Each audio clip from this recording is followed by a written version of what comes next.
Yeah, that was interesting. But today has been particularly wackadoo in the world of soccer because uh, this morning Tottenham played Manchester United, Mm-hmm. and those are, you know, considered the bigger clubs in the Premier League. And it looked pretty evenly matched going in. Tottenham don't have Gareth Bale yet because he's still like not 100% fit. So it was kind of up in the air from what I saw in the beginning, but Manchester United won a penalty kick in 30 seconds, the first 30 seconds, and then they scored that. And it was like, oh, wow, that is the worst possible start you could have Yeah, for Tottenham. seriously. They get a goal not 2 minutes later, and it's tied. They end up Wow. winning 6-1. Because a What? guy got yes, 6-1. That's And nuts. a guy got a red card, their Manchester United's forward, early in the first half because there was a corner and, people are pushing and shoving. One guy in Tottenham, like, shoved him like this, and his Oh, arm slid up and kind of went into his oh, yeah. chin, and then he just slaps him. He just, like, kind of slaps him in the face, and the ref was right there, and he just red card, straight red. And so after that happened, it was just like the goals just kept raining in, and it was very embarrassing. But even crazier than that, a game after that started after that only ended a few hours ago was Liverpool versus Aston Villa, and Liverpool won the title last year very early, very convincingly. Mhm. They're the favorites as well this year because they have basically the same squad. Even they've added some players. And Aston Villa on the very last day of the Premier League salvaged enough points to remain in the Premier League, like 17th place. Yeah. And then they had like huge Salvaged. celebrations just to because they thought they were going down. They're like, Yeah. we stayed up, so we're gonna party. And they beat Liverpool 7-2.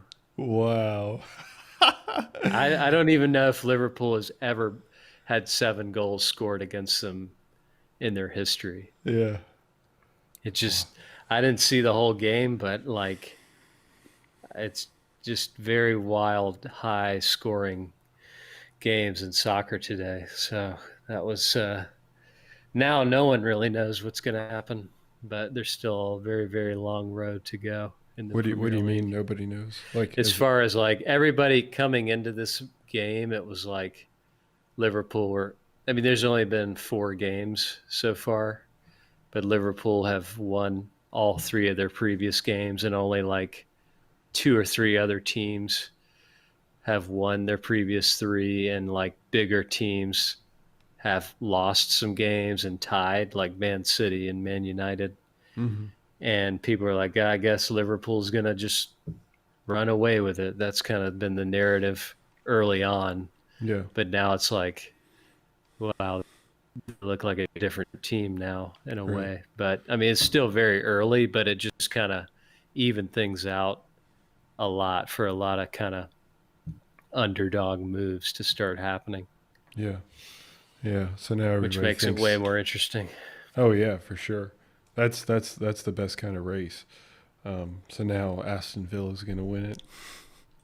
Oh God, if you put money on Aston Villa beating Liverpool just at all today, you probably made a lot of money I'm in sure. general. But if you put money on them to win the Premier League and they win that, you would make a killing, Yeah. an absolute killing.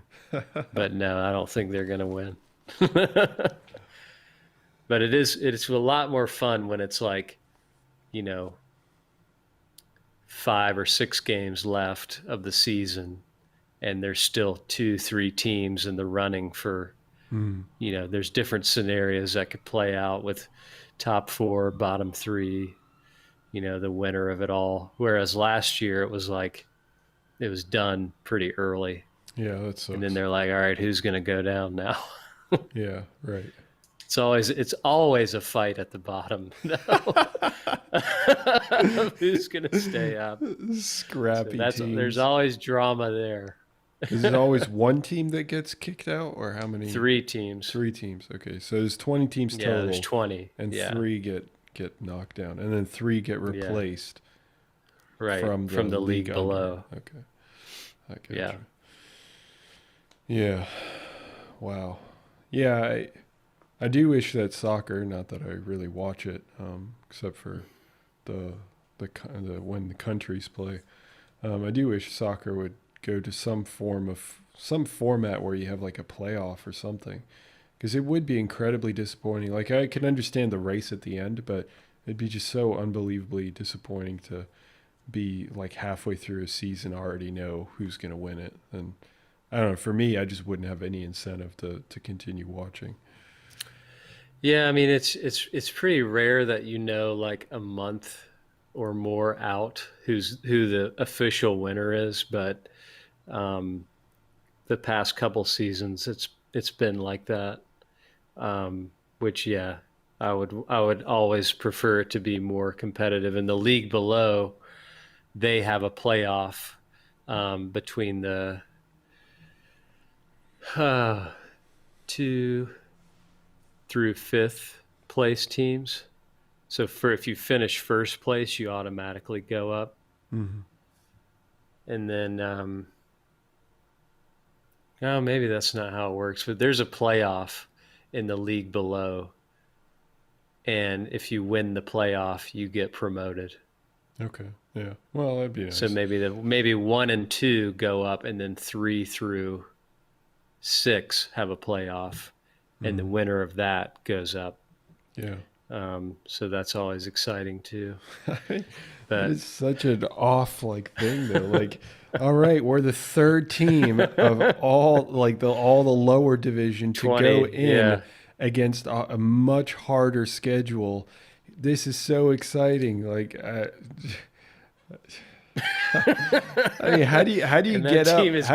That team is getting worked right now. It's a team called Fulham, and they are just getting demolished right now in the Premier League. I can imagine, yeah. So how do you get up out of bed every day if you're a Fulham player? You barely made it into the Premier League, and then you barely, and then you're just gonna get smacked right out. You get destroyed, yeah. Welcome to the league, big leads. Yeah, exactly.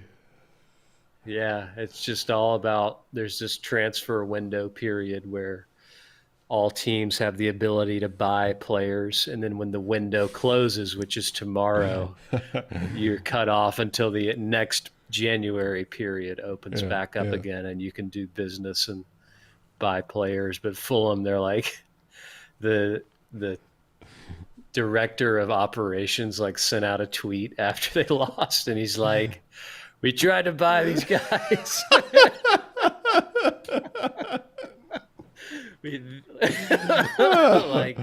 He wasn't ready. This guy got hurt. I don't know what to tell you.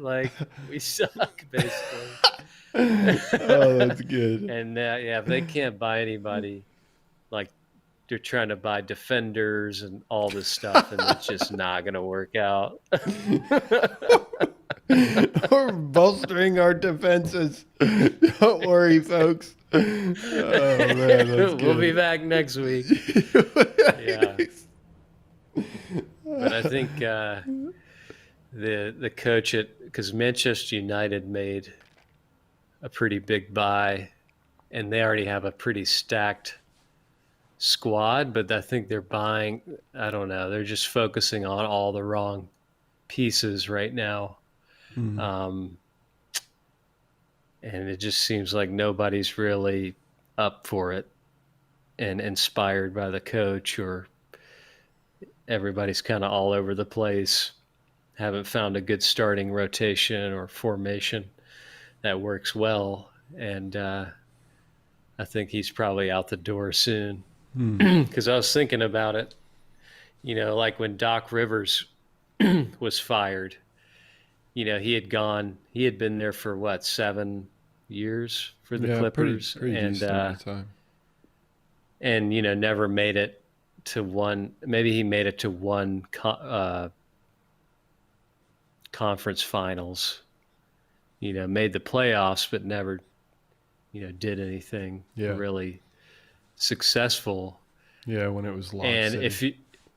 and when you're like at a really big, if you're in the Premier League in general and you just don't win, like, and you're at a bigger club, there's no way in hell you're going to be given 7 years to, like, we're going to just ride this out and stick with this guy. I mean, there's an argument that you can make that maybe they should be more patient sometimes, because it can be like a new guy comes in and then like 3-4 months later, it's like, all right, you're done. You just Yeah. you didn't win a single game. It's all your fault. We're bringing in somebody new. Yeah. I mean, you'll see like people come and go every season as coaches in the Premier League. It is like incredibly cutthroat sometimes. Yeah. So I don't know. There's definitely like a sweet spot, but I think for Man U, I think it's probably, I would say it's run its course with the current coach, but we'll How see. long has he been there? He's been there now. I think this is going to be his third season starting now. Maybe second and a half. He might have come in halfway, but with a club like Man United, people just expect you to win. Oh yeah. And he's now had time to go after people he wanted to make his own team, and if it does start coming together soon, then I think he's gonna get a boot out the door. Well, I mean, 2.5 years is plenty of time. You'd think. Yeah, I don't know. I mean, it's just, there's a lot of factors that go into it, but yeah, Premier League is very cutthroat.